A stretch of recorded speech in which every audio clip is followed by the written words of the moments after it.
no problem. These are £10. These are... Something just cracked in there. God, I hope Amazon's not letting me return. Oh shit, that cracked again. Did I just break these? Hey guys, DJ Ravine here, and welcome to another Amazon unboxing video. This time, it's the cheapest DJ headphones that you can possibly get on amazon.co.uk. So what were the specifications that this had to meet? Well, firstly, you can get really cheap headphones, just normal headphones on Amazon for like £2.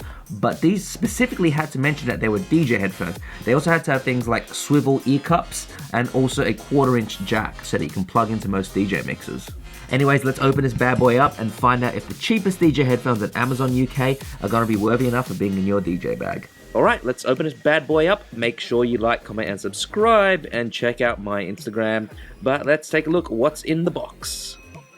And here we are, the Behringer HBX 2000. Now, in terms of how much this cost, these were only £9 on amazon.co.uk. That's equal to $11.50 US dollars and $16.50 Australian dollars. Insane. Right, here we are. These are the Behringer HBX 2000s, and they clearly say on the box, high definition DJ headphones. So they clearly pass that test. Inside, we find literally just headphones, and that's it. However, it did include a detachable screw-on 1/4-inch jack, which is good because that means it stays on tight and won't come off like that. The cheaper guys will give you just a regular jack, which just connects on by popping it on, but it can come off very easily. Now, one thing that worries me is that this has a metal grill here. It's like the only metal piece on the headphones, but there's holes on it, which means that these are gonna be open back headphones. So that means these are gonna be bad for one of the key reasons you get DJ headphones: isolation.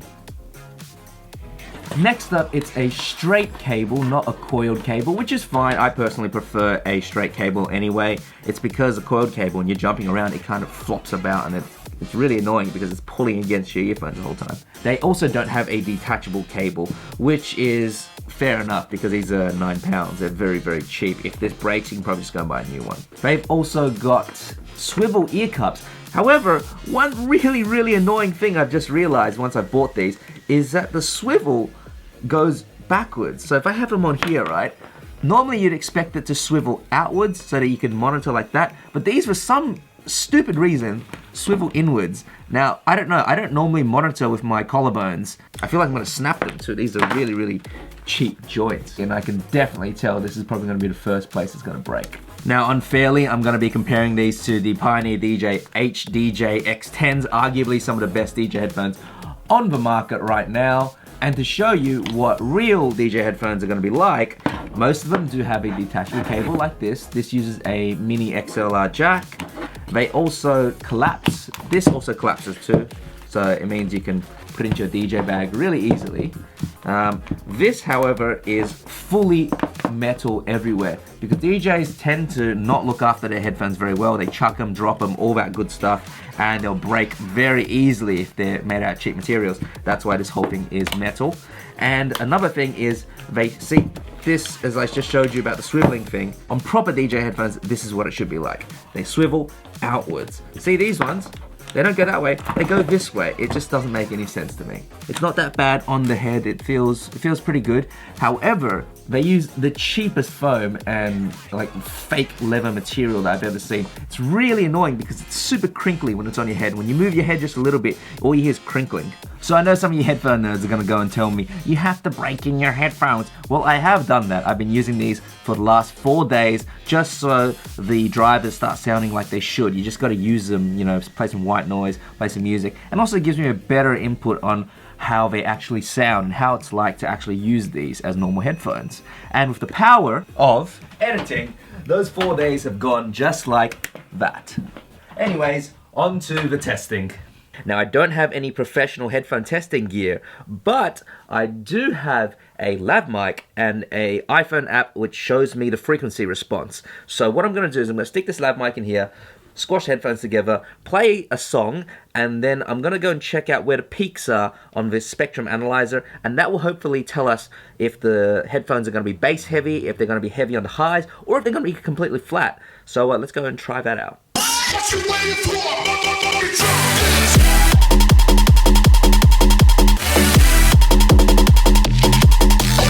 Alright, now that we can see these side by side, you can see that the Behringer's a little bit more of a bell curve. You can see it's actually not very bass responsive on this graph. You can see at the 32 to the 128 Hertz range, it's actually a bit of a dip, and then it kind of goes out like a bit of a bell, and then it goes down. Now you can see it, you've got a similar thing with the HDJ X10s, and it's a little bit low at the lower end of the frequency response, but much louder. You can see at the 64 to 256 range, it actually hits 100 decibels at one point, whereas on the HPX 2000 Behringers, it doesn't go anywhere near 100 decibels at the low end. So that means the low end is much more pronounced on this, which is good for mixing because you get to hear those kicks as you're DJing, and it's more fun to listen to as well.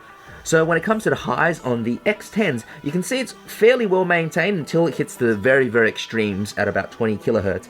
But on the HPX 2000s, you can see it starts going down at about 15, 14 kilohertz. So that means you get less high-end detail on this as well.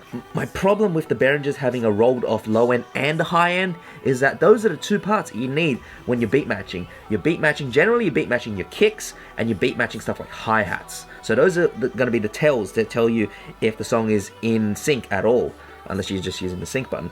But those are the two things that the HPX 2000 are missing, and that kind of makes me think this is not going to be very good for DJing. Alright, for the next test, we're going to test the isolation. And how we're going to do that is I'm going to play the headphones open like this near the microphone on the camera right now, and then we're going to close them afterwards, and you're going to hear the difference between open and closed. Now, good headphones, when you close it, you should be able to hear very little music. So let's give it a go. This is how it should sound when you close the headphones.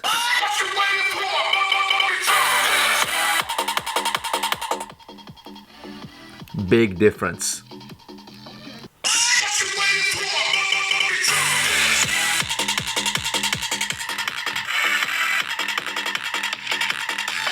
So as I was saying before, the HPX 2000s, they have open backs like this, and as you can hear, that made a huge difference when it came to isolation. They've also got very poor pads, so I don't think the material in here is very dense. Generally, denser foam is going to have less sound leakage, and the X10s are very, very dense foam there.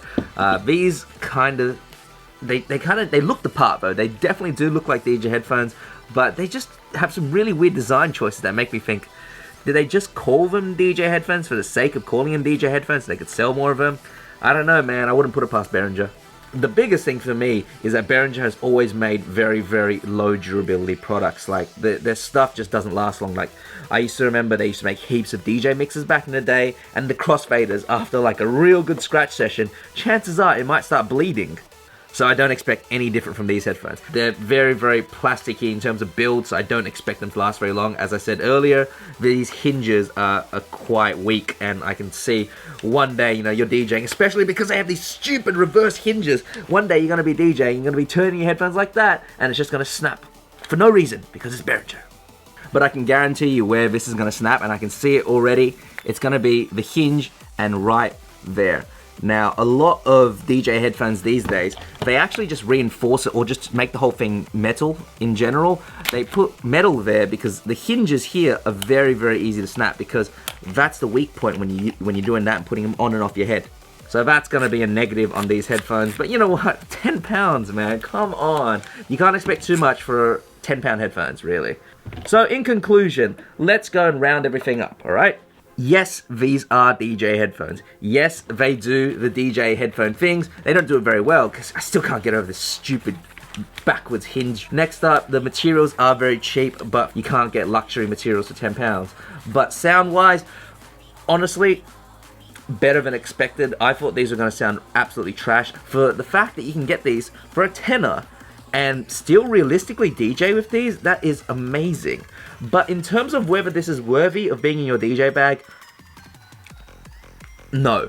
Just no. Because the whole thing, the thing that just drives me mad about these, and I don't know how they can get away with calling them DJ headphones, and even using these at home is going to suck, is the fact that they are open backed, and as you could hear from that isolation test, offer next to no isolation when these headphones are on. Like, when I have these headphones on, I can hear pretty much everything perfectly around me. When I put these on, I can hear like I can hear almost, well, I can definitely hear something, but everything is really, really, really muffled and very, very isolated. All I can hear is what's coming out of the headphones, which right now is nothing. And even if you're a bedroom DJ, you might think, oh, that's not going to be a problem for me because I'm not going to be playing in front of huge, loud speakers. You've got speakers at home that you're going to be playing in front of, and even your small speakers at home are going to affect the sound coming out of these. But if you're not going to be DJing with these and you just want to give someone some headphones, like just some, cool looking DJ-esque headphones. I mean, these are great headphones to say, I don't know, if you got a little cousin or something like that that keeps trying to snag your DJ headphones for $10, give this to them for their birthday present and they won't bother you ever again. This will be fine for them to play Fortnite off their phone. Actually, that's another thing I want to say about these. When I used these to test in that 4-day period, I actually played a game of CSGO with these and I could hear footsteps from like half a map away. It was amazing. And as I was saying, open back headphones, this all comes back to the open and closed back headphones. Open back headphones have a much bigger sound stage, meaning when you put something on, everything sounds way more stereo. When people were walking around, I could hear them almost perfectly in 360, exactly where they were. And these would actually be a great budget gaming headphone. This is one thing that's always driven me wild, is people buying gaming headphones. Gaming headphones generally sound pretty crap. With gaming gear, they don't really put the money into developing how the headphones sound. I mean, sure they do. Some of them are going to be alright, but you're going to be paying way more. You pay a massive premium for the fact that they are gaming headphones. If you go and buy these headphones, I reckon these are going to be as good as like £40 gaming headphones, and they'll sound just as good, they'll perform just as good. You just don't have a mic with it. Go buy like a £10 mic online and you'll be fine. Music production, don't bother. Rolled off lows, rolled off highs. They won't give you an accurate representation of your music. DJ, don't bother because the sound leaks like crazy, and also rolled off lows, rolled off highs. But these, for gaming, mate, £10 budget gaming headphones, 100% recommend. And on that bombshell, this DJ headphone review has become a gaming headphone review. If you want to go and purchase these, go down there. There is a link that takes you to the Amazon store. And for like, seriously, for £10, totally worth it if you want some budget gaming headphones. And that's it. I hope you guys enjoyed this video. Another one of these Amazon unboxing cheapest of videos. Should I make another one of these? If you guys have a suggestion for what you want me to unbox that is the cheapest on Amazon, go and hit me up down there. But other than that, make sure you guys like, comment, and subscribe. Join that Discord. I have a Discord DJ competition. It lets you stream on my channel. If you're the winner, it's like a monthly 15-minute mix competition. Go and check that out.